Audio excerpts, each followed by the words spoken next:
ইয়া কাহারু 100 বার পাঠ করলে কি হয়? আমি আবারও বলছি, ইয়া কাহারু 100 বার পাঠ করলে কি হয়? খুবই দামি এবং গুরুত্বপূর্ণ আমলটি আপনি শিখে রাখুন, আপনার কাজে রাখবেন। আমলটি কখন কিভাবে করবেন, কোন নিয়মে করবেন, আমলটি করে কিভাবে উপকৃত হবেন আমি বলে দিচ্ছি। বিস্তারিত জানার জন্য, আমলটি শিখে রাখার জন্য ভিডিওটি না টেনে না কেটে ধৈর্য এবং মনোযোগ সহকারে শেষ পর্যন্ত দেখতে থাকুন, তাহলে সঠিক নিয়মে আমলটি করতে পারবেন। প্রিয় ভাই বোনেরা, এই আমলটি করতে আপনার টাকা পয়সা খরচ করতে হবে না। ফলাফল যখন দেখবেন বারবার এই আমলটি আপনি করতে বলছে আপনার। প্রিয় ভাই বোনেরা, চলুন একবার হলে আমলটি করে দেখুন কি হয়। তো কিভাবে আমলটি করতে হবে? শুরুতে উত্তমরূপে পবিত্রতা অর্জন করতে হবে। এরপরে উত্তম পোশাক পরিধান করে নির্জন জায়গায় বসবেন। এরপর আমলের দিক মনোযোগ নিয়ে আসবেন। যখন দেখবেন আমলের দিক মনোযোগ চলে আসছে, এরপরে জীবনের গুনার কথা স্মরণ করে ক্ষমা প্রার্থনা করবেন। হ্যাঁ আল্লাহ, জীবনের গুনাহ খাতাগুলো মাফ করে দিয়ে অন্তরকে পাক পবিত্র বানিয়ে দিন।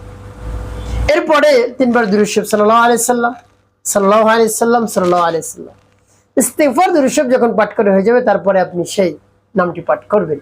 প্রিয় ভাই বোনেরা, রব্বে কারীম খুশি হয়ে যান তার নাম যদি পাঠ করতে পারেন। রব্বে কারীম জানিয়েছেন, ওয়ালিল্লাহিল আসমাউল হুসনা ফাদউহু বিহা। বান্দা, আমার যে সুন্দর সুন্দর নাম রয়েছে ধরে ধরে তোমরা ডাকো, তাহলে কি হবে?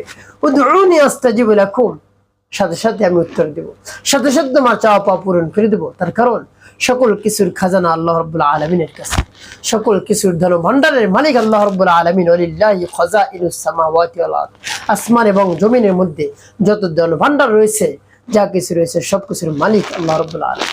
তাই রব্বে কারীম বসে থাকেন, বান্দা কোন সময় চাইবে আর আমি দিব। সুবহানাল্লাহ। তাই আপনি চাওয়ার মতো যদি চাইতে পারেন, সাথে সাথে আল্লাহ রাব্বুল আলামিন দিয়ে দিবেন, বিন্দু মাত্র দেরি করবেন না।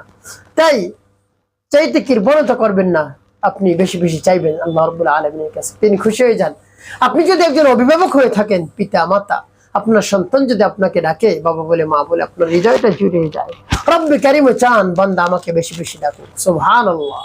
তো প্রিয় ভাই বোনের, এভাবে ইস্তিগফার দুরূদ শরীফ পাঠ করা হয়ে গেলে নাম পাঠ করবেন। এর পূর্বে রব্বে কারীমের কাছে বলবেন, আল্লাহ আমার আমলকে, আমার সময়কে কবুল করুন। আপনার নামের তাসবিহ আদায় করতেছি, আপনাকে ডাকতেছি, আপনি আমার সমস্যার সমাধান করে দিন। এভাবে বলে নাম পাঠ করবেন। পরবর্তী কি করবেন, কোন দেশের জন্য পাঠ করতেছেন আমি বলে দিচ্ছি। আগে আমি নামটি বলে নেই। ইয়া কাহ্হারু ইয়া আল্লাহ,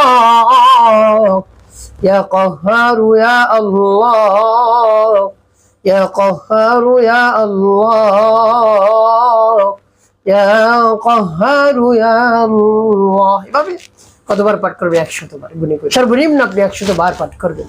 যখন পাঠ করে হয়ে যাবে, এরপরে আপনি পাঠ করবেন, ইয়া যাল জালালি ওয়াল ইকরাম, ইয়া যাল জালালি ওয়াল ইকরাম, ইয়া যাল জালালি ওয়াল ইকরাম।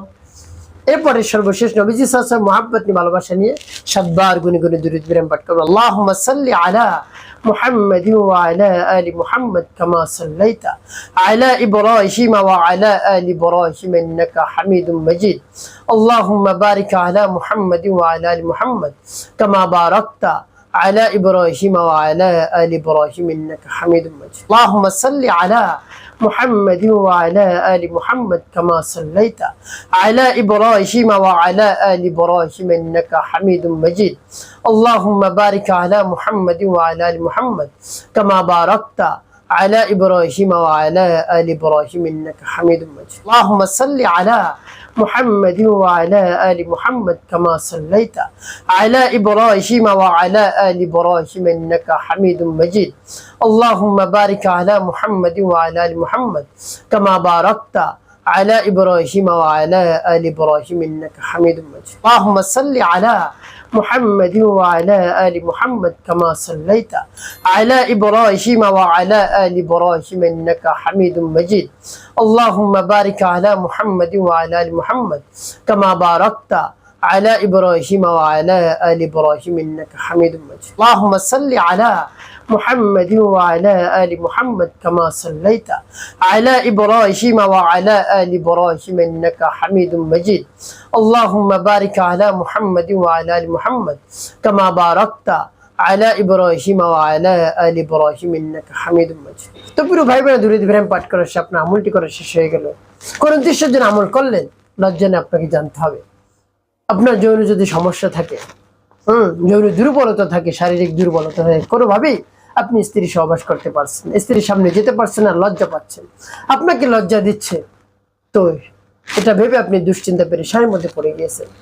আপনি কোনো কাজও ভালো করে করতে পারছেন না যে কি হবে। আপনাকে আর দুশ্চিন্তার মধ্যে থাকতে হবে। রব্বে কারিমের নামটি পাঠ করুন, ইয়া কাহ্হারু ইয়া আল্লাহ, ইয়া কাহ্হারু ইয়া আল্লাহ। পরিপূর্ণ বিশ্বাস এবং আস্থা নিয়ে নামটি পাঠ করুন, দেখবেন রব্বে কারিম শারীরিক সুস্থতা দান করছেন। একেবারে আপনি বীর পুরুষ হয়ে যাবেন, দীর্ঘ সময় স্ত্রীকে তৃপ্তি দিতে পারবেন, সুখ দিতে পারবেন, দীর্ঘ সময় মিলন করতে পারবেন, সহবাস করতে পারবেন। স্ত্রী আপনার উপর পাগল হয়ে যাবে, আপনাকে একেবারে পাগলের মতো ভালোবাসবে, আপনাকে ছাড়া কিছুই সে চিনবে না, বুঝবে না। ইনশাআল্লাহ একটি কাজ করতে হবে, আপনাকে 5 ওয়াক্ত নামাজ আদায় করতে হবে, মানুষের কল্যাণে খেদমতে কাজ করবেন, অবশ্যই আপনার জীবন সুখময় হবে, শান্তিপূর্ণ হবে ইনশাআল্লাহ।